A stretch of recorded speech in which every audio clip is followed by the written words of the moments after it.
This is Andy Purewal for Boxing News. I'm joined by Dan Rafael over Zoom. Dan, always a pleasure. Good to see you. How's life been treating you? Everything is good, Andy. Thanks a lot for having me on, as always. No, it's a pleasure to catch up with you.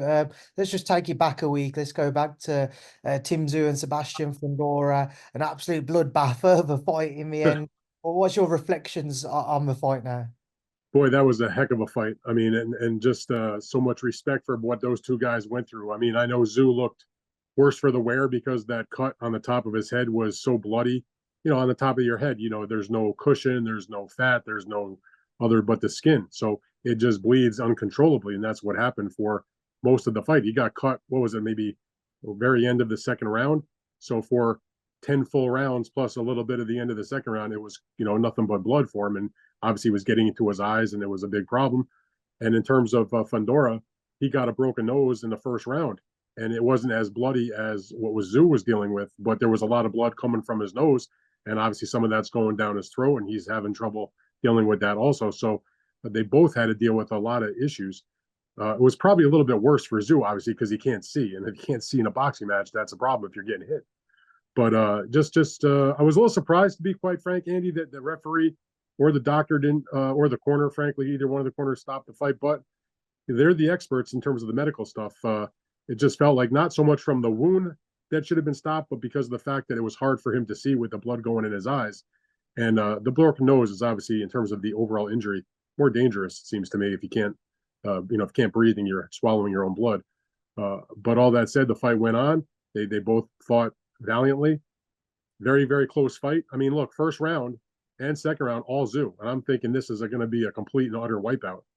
And then it all changed with the giant cut. And Fundora was able to get back in the fight, to his credit.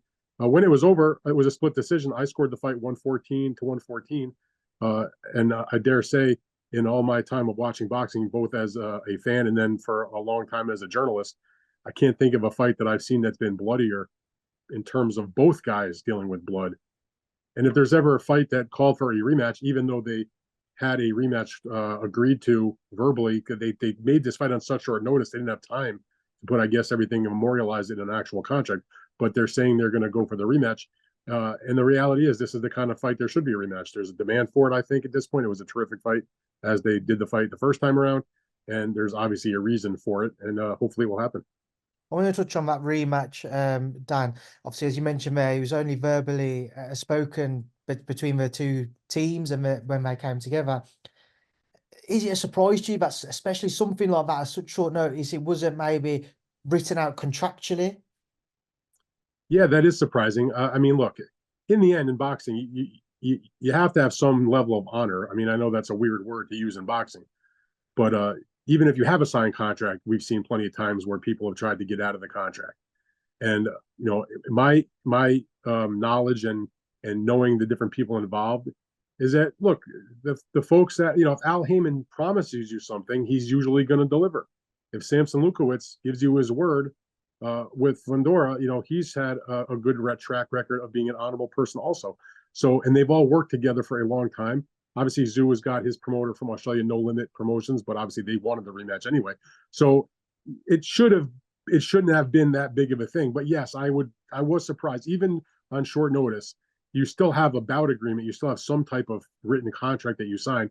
You'd think that that was an important factor for Tim Tszyu's team in a non-mandatory fight, making that kind of change on such short notice. That would have been one of the things that would have been memorialized. But look, at the end, the Tszyu side said they want the rematch, and Samson Lukowicz, who is the promoter of Sebastian Fundora, has come out and stated unequivocally in his post-fight comments. It was a little sketchy what he had to say at the press conference. He clarified himself earlier in the week, after a few days after that fight, and said, yes, Tim Tszyu, the rematch is yours when you're ready to fight for it. Now, remains to be seen when Fundora is going to be back, because even though he's on a suspension because of the broken nose, he's got to get that cleared with a doctor. If he doesn't, the suspension will go till mid-September, I believe it is, or late September. And even with that being the case, according to Samson Lukowicz, who I did speak to about the whole situation, Sebastian's dad, Freddie Fundora, who's the trainer and the father, obviously, told Samson, from what Samson said to me, is my son's not fighting until November. So that rematch may wait until the end of the year. and it's not, out of the realm, according to what Samson was saying, that they wouldn't be opposed to having guys, do an interim fight. In other words, they're leaving it up to Tszyu. If you want the rematch next, fine. If you guys want to, do a fight before that, that's okay. Also, obviously, there's, they had Errol Spence in the ring with him after the fight. Who knows about that? The WBO, which he won the belt from Tszyu, as well as the vacant WBC, but the WBO, right after the fight in the next couple of days, ordered the mandatory, which is against Terrence Crawford. So that sits out there. I'll put it to you like this, Andy. Sebastian Fundora is not going to lack for a significant fight, be it a Tszyu rematch, a Crawford fight, or even a Spence fight. I don't really think the Spence fight is quite warranted for a lot of different reasons, obviously. But if he does the fight with Crawford, how could you argue with that? But obviously, look, the public, and I think the media members and anybody that follows the sport would love to see the rematch. Just one final thing on it all. How did he fare on Amazon? Obviously, their first fight together with PBC. Do you know anything about the numbers yet? They're very tight-lipped on that. And the thing about it is, yes, the fight was primarily,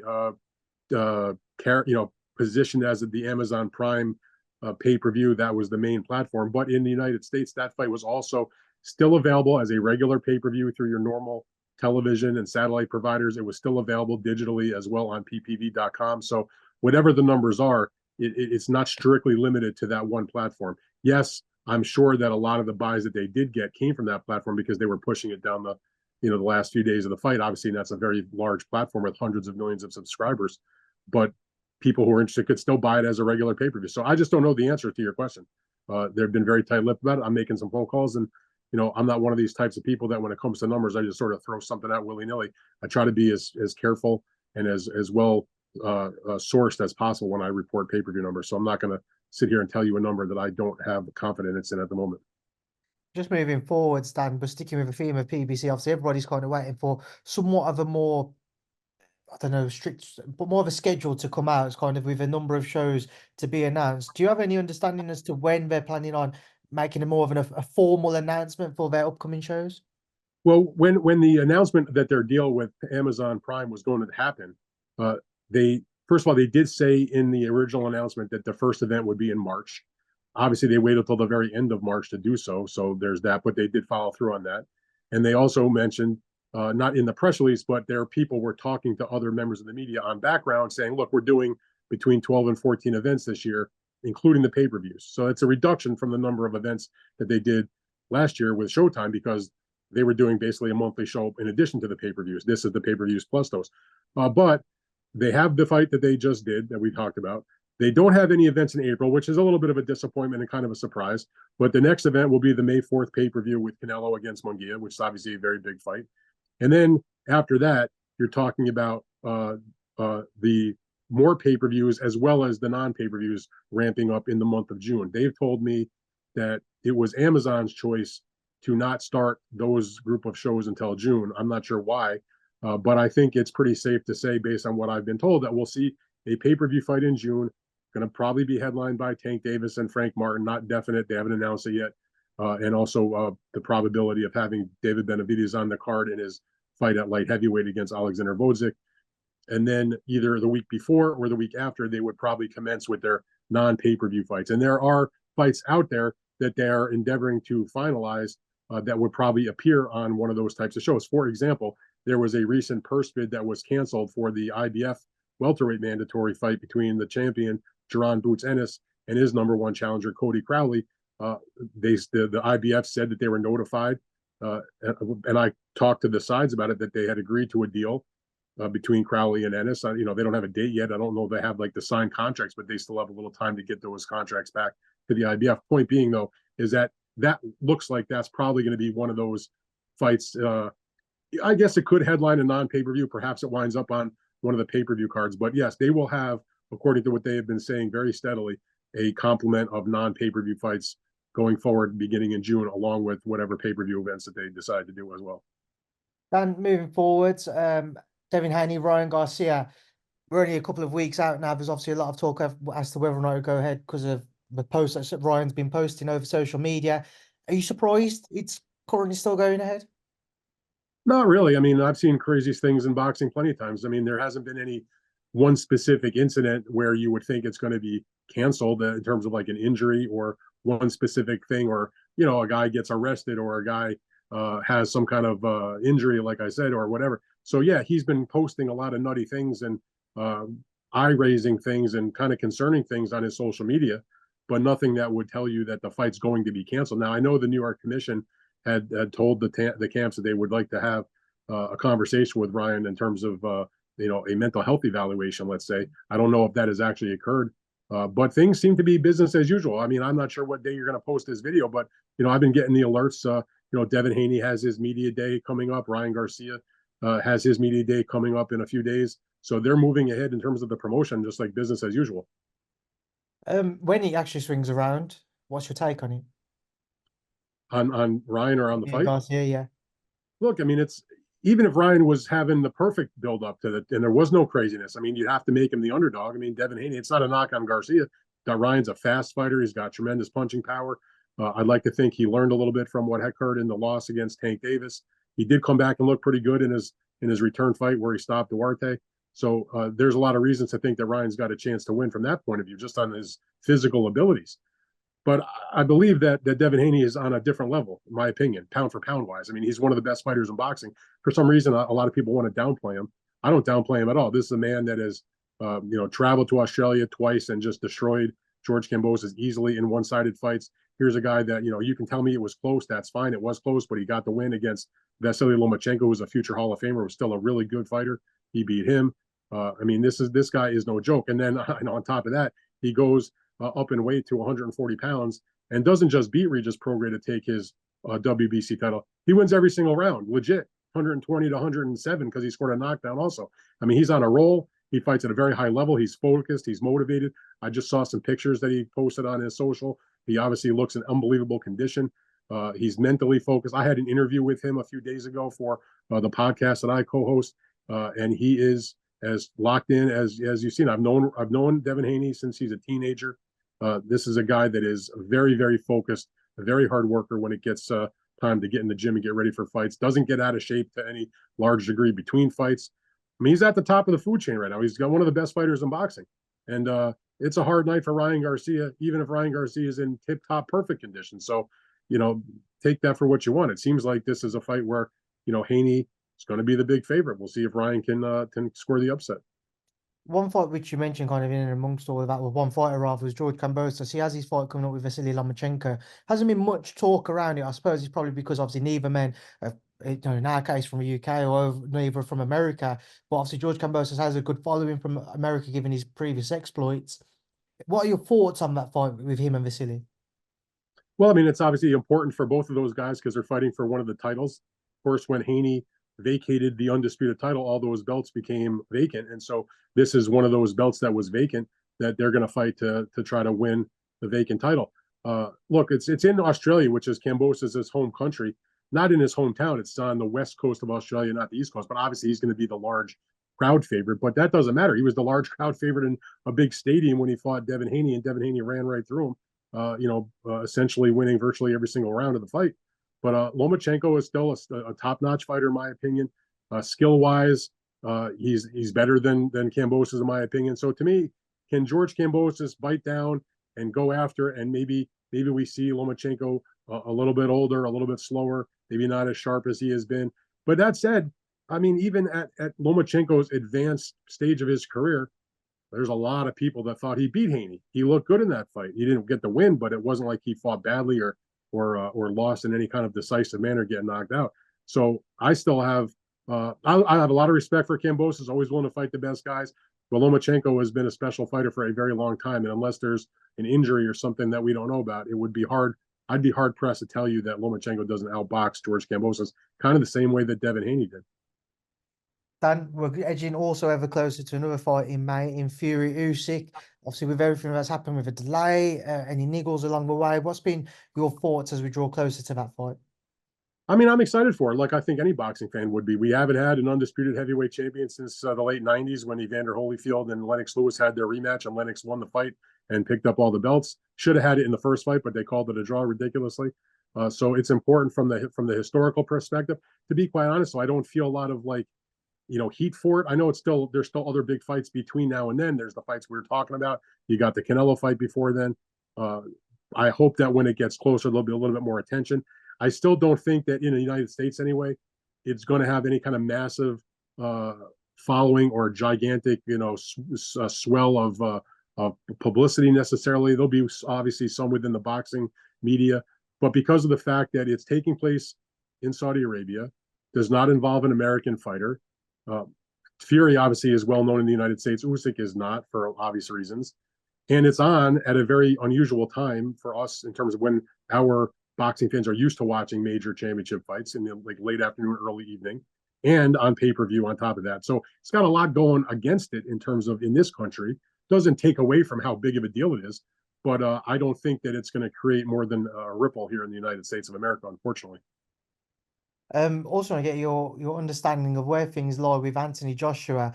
Now we know that Turki El Sheikh has mentioned bringing a big event to Wembley Stadium in September. We know that AJ has done an interview recently where he's mentioned been told he's going to box in September. You would think the two are aligned for AJ to be a headliner there, but where do you think his career is going currently? Is he simply just waiting for a Fury-Usyk fight to go ahead, and then, as many people keep talking about, the IBF situation where Fury-Usyk will challenge for a vacant title, most probably against AJ? No. Fury-Usyk is going to fight Daniel Dubois for the vacant IBF title. That's going to take place on June 1st. That's going to be one of those 5-on-5 fights. Now, the only monkey wrench in that would be let's back up for a second. The winner of Fury versus Usyk contractually is supposed to vacate the title within, I don't know the exact date off the top of my head, but within a certain period of time following the fight, but before June 1st, which is when the fight card will take place. Now, if the winner of that fight throws a hissy fit and tries to go against the contract and not vacate, there's no reason why the IBF, I guess they would strip that person because they're in on that deal also. So it's like 99% that when Hrgovic and Dubois fight on the June 1 undercard in part of that group of fights, that it will be for the vacant IBF title.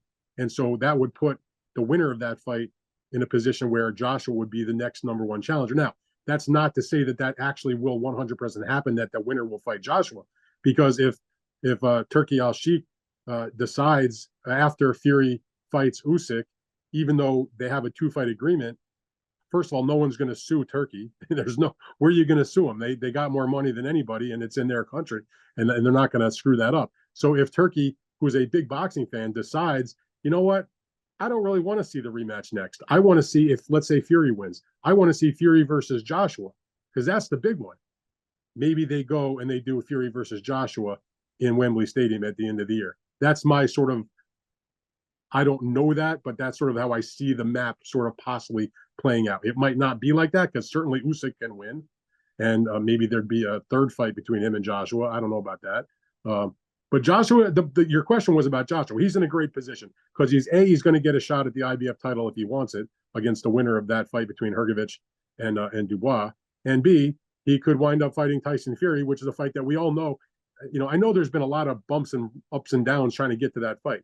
I am 100% convinced, as long as these two guys continue to do what they're supposed to do, that fight, it's not if it will happen, it's when it will happen. And I think that with the money from Saudi Arabia and the desire for Turkey to make the best fights, and that has a track record because he made Usyk and Fury with his money and bringing people together, and he made Beterbiev and Bivol by bringing people together and paying the money for it. There's no reason why he can't replicate that and do the same thing in terms of Tyson Fury against Anthony Joshua, which is the fight of this heavyweight generation.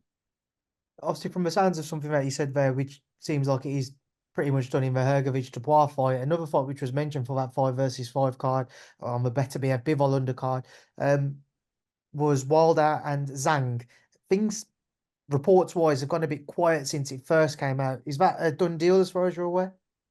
My impression is that of those 5-on-5 fights that I have reported about, they're in varying stages of being finalized. The one that I know is agreed to, or not even agreed to, that fight is on paper, is the Hrgovic-Dubois fight.